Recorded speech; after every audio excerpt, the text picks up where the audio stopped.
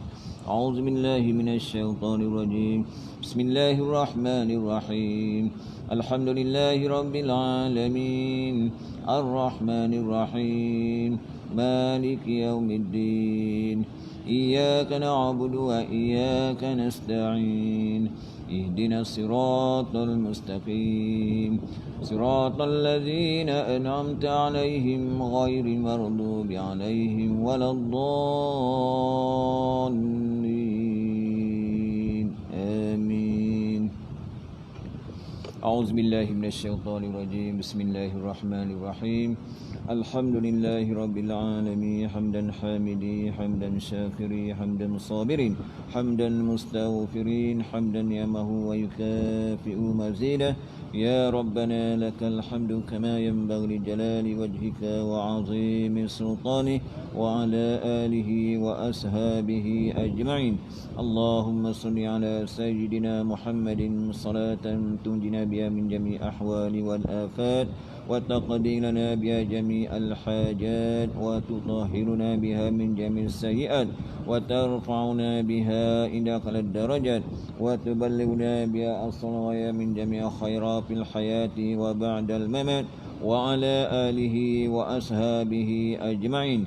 اللهم صل وسلم على سيدنا محمد في الأولين وصل وسلم على سيدنا محمد في الآخرين وصل وسلم على سيدنا محمد في الملأ الأعلى إلى يوم الدين وصل وسلم على سيدنا محمد حتى ترث الأرض ومن عليها وأنت خير الوارثين.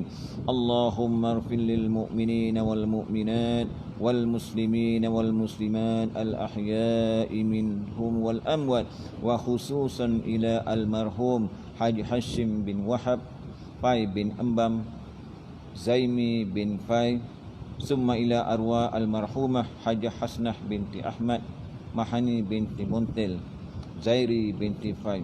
اللهم اغفر لهم وارحمهم وعافهم واعف عنهم. اللهم اغفر لهم وارحمهم وعافهم واعف عنهم. اللهم اغفر لهم وارحمهم وعافهم واعف عنهم. اللهم انقهم من دين كله إلى جنتك جنات الخلود إلى ظل ممدود وماء مسكوب وفاكهة كثيرة لا مقطوعة ولا ممنوعة وفرش مرفوعة مع الذين أنعمت عليهم من النبيين والصديقين والشهداء والصالحين وحسن أولئك رفيقا يا أرحم الراحمين. اللهم اجعل قبرهم من رياض الجنة. اللهم اجعل قبرهم من رياض الجنة. اللهم اجعل قبرهم من رياض الجنة برحمتك يا أرحم الراحمين.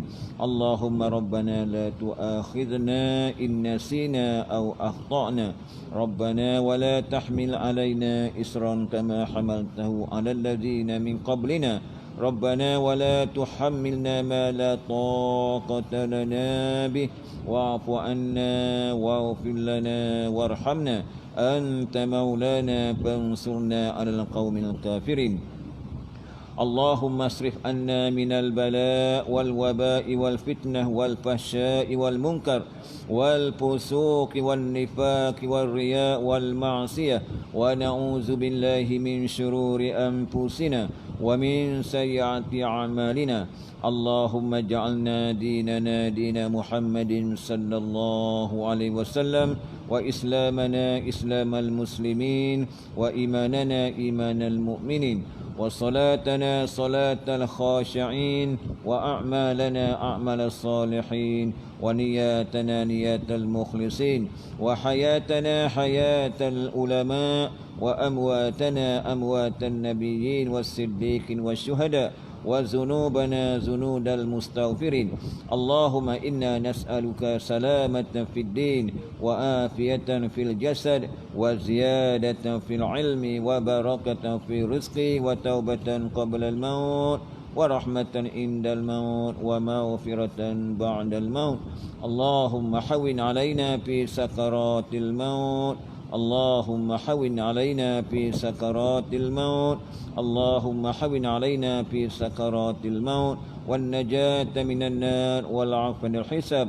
اللهم إنا نعوذ بك من عذاب القبر ومن عذاب جهنم ومن فتنة المحيا والممات ومن فتنة المسيح الدجال. اللهم ربنا تقبل منا دعاءنا ورجاءنا وهاجاتنا إنك أنت السميع العليم وتوب علينا إنك أنت التواب الرحيم. ربنا آتنا من لدنك رحمة وهيئ لنا من أمرنا رشدا. ربنا هب لنا من أزواجنا وذرياتنا قرة أعين واجعلنا للمتقين إماما. اللهم إنا نعوذ بك من البرص والجنود والجذام ومن سيء الأسقام. بسم الله الذي لا يضر مع اسمه شيء في الأرض ولا في السماء وهو السميع العليم. ولا حول ولا قوة إلا بالله العلي العظيم.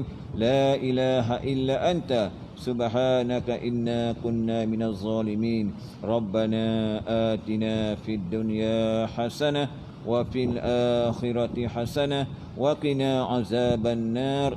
وصلى الله على سيدنا محمد النبي الأمي وعلى آله وأصحابه أجمعين. سبحان ربك رب العزة عما يصفون وسلام على المرسلين والحمد لله رب العالمين. تقبل الله منكم منا ومنكم تقبل يا كريم. وبالله التوفيق والهداية. والسلام عليكم ورحمة الله وبركاته.